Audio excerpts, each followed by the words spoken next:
Perkenalkan, nama saya Dwisti Sri Agustin. Saya Susri Anita Anggraini. Saya Rahmat Holamba. Saya Ulfai Sahara. Tujuan pembelajaran yaitu mahasiswa mampu menerapkan pemikiran logis, kritis, sistematis, inovatif dalam konteks peranan asam amino dalam kehidupan sehari-hari. Prosedur proyek. Yang pertama, carilah dan pahami materi mengenai asam amino. Yang kedua, temukan bahan yang dapat dijadikan objek dalam proyek ini. Yang ketiga, amati dan rekam objek yang menjadi sasaran. Yang keempat, edit video yang telah didapat dengan semenarik mungkin.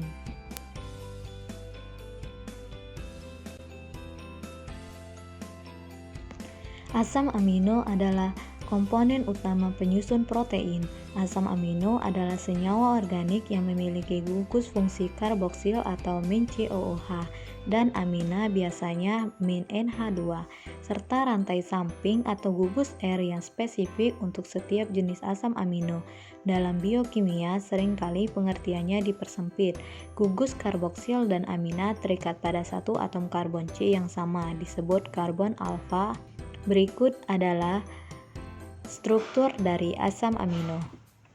Asam amino terbagi ke dalam dua kelompok, yaitu asam amino esensial dan non-esensial.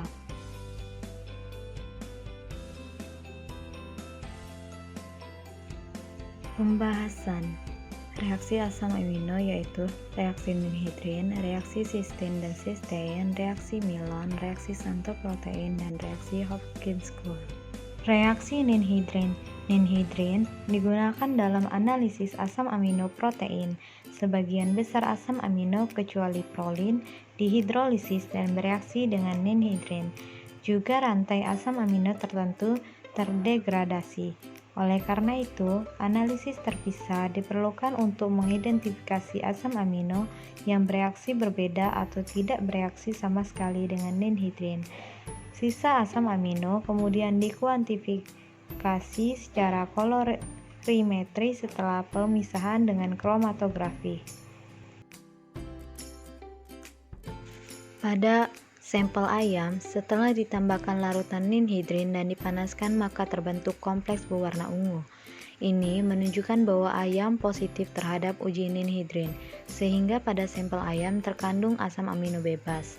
Pada ayam terkandung 9 macam asam amino, yaitu treonin, lisin, isoleusin, valin, metionin, fenilalanin, triptofan, arginin, dan histidin. Selanjutnya, reaksi Santo protein. Tujuan reaksi Santo protein digunakan untuk membedakan antara asam amino aromatik yang memberikan hasil positif dengan asam amino lainnya. Asam amino yang mengandung bentuk inti aromatik memberikan warna kuning setelah pemanasan dengan HNO3 pekat. Garam dari turunan ini berwarna oranye. Berikut adalah reaksi dari Santo protein. Pada uji Santo protein, sampel telur di mana menunjukkan hasil positif dan membentuk cincin berwarna kuning. Reaksi Milon. Reaksi uji asam amino ini khusus untuk tirosin, satu-satunya asam amino yang mengandung gugus fenol. Gugus hidroksil terikat pada cincin benzena. Semua fenol atau senyawa yang memiliki cincin benzena dan OH yang terikat padanya memberikan hasil positif pada uji Milon. Pada sampel kacang tanah terbentuk larutan merah bata. Hal ini menunjukkan bahwa kacang tanah positif terhadap uji Milon. Pada sampel kacang tanah mengandung gugus hidroksil fenol atau min-OH sehingga dapat bereaksi dengan larutan merkuri nitrat dapat menghasilkan larutan atau endapan berwarna putih. Reaksi Hopkins-Kuhl. Uji Hopkins-Kuhl dilakukan untuk mengetahui apakah senyawa protein mengandung salah satu asam amino triptofan atau tidak. Reagen yang digunakan dalam uji Hopkins-Kuhl mengandung asam gliksilat CHO-COH. Berikut adalah reaksi yang terbentuk pada uji Hopkins-Kuhl. Pemisahan asam amino. Pada pemisahan asam amino terbagi menjadi beberapa metode, yaitu elektroforesis kertas, kromatografi pertukaran ion, kromatografi filtrasi gel, dan kromatografi afinitas. Metode yang pertama yaitu elektroforesis kertas. Elektroforesis adalah suatu cara untuk memisahkan fraksi-fraksi suatu zat berdasarkan migrasi partikel bermuatan atau ion-ion makromolekul di bawah pengaruh medan listrik. Metode yang paling sederhana untuk memisahkan asam amino adalah dengan elektroforesis kertas. Metode pemisahan asam amino yang kedua yaitu dengan kromatografi pertukaran ion. Kromatografi pertukaran ion yaitu metode yang memanfaatkan perbedaan dalam besarnya muatan listrik bersih protein pada pH tertentu.